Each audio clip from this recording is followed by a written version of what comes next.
Hey everybody, it's Miss Cabral. I just wanted to come on and go over what your reading strategy is for this week.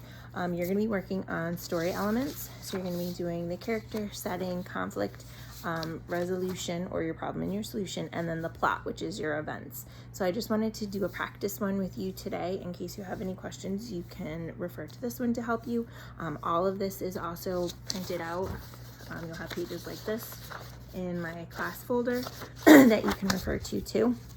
So I put a couple graphic organizers in, and I've filled this one out to go along with the story. Then I'm going to read to you, but you have the plot, you have your characters, your setting, your problem, and your solution that you can fill in to help you when you have to write or give a retell of the story. And so I'm going to do one first with you so that you have an example that can maybe help you this week when you're doing the one to go along with the Great Escape. So I'm going to read just this short story called A Dog in Trouble. This story is also in my folder in case you wanted to refer to it to look for some help with a practice.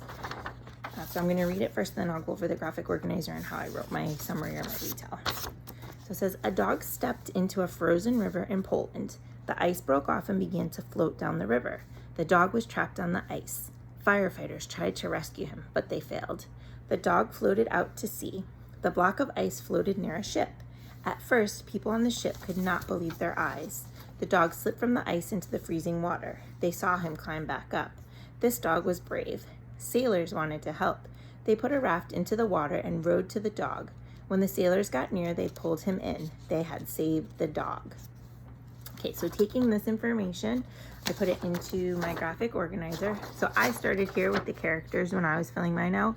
So for characters, we have the dog, the firefighters, and the sailors.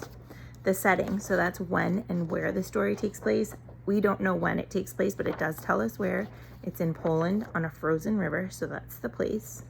The problem in the story was that the ice broke and the dog got trapped in the water.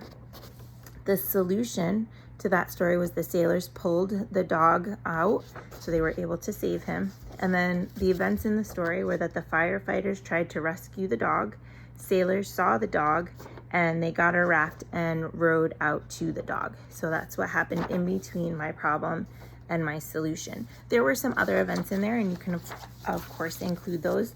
I was just making sure that I got the main ones. So when writing your retell, you're going to take your information right from your graphic organizer and you're going to put it into some sentences. So usually your first sentence will tell the characters in the setting. Your next sentences, probably sentences 2, 3, and 4, you might have a few more depending on how long your story is, will tell you the conflict of the story or your problem, and then the events that happened.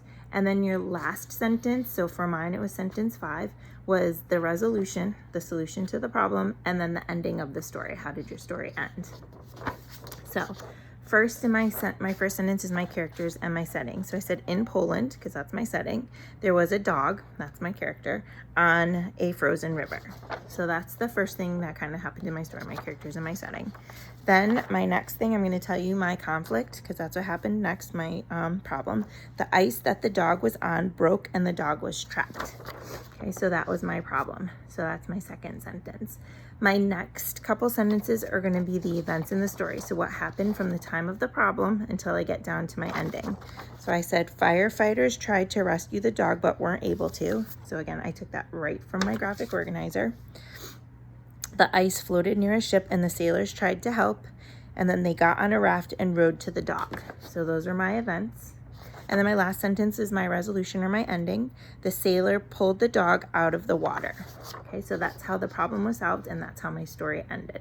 So I just took the information right from my graphic organizer and wrote it into complete sentences, with my first sentence telling me the character and the setting. My next sentences, 2 through 4 on mine, told me the conflict and the events, and then my last or my fifth sentence told me the resolution and the ending.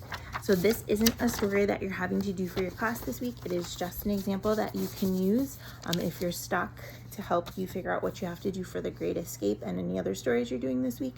But it's all in the folder for you to refer to, as well as this organizer and a few other blank ones, and some sentence starters and answer frames to help you write your retell. So if you have any questions, I'll see you at your class meeting on Tuesday, and you can also email me or send me a message on Class Dojo. Okay, talk to you soon.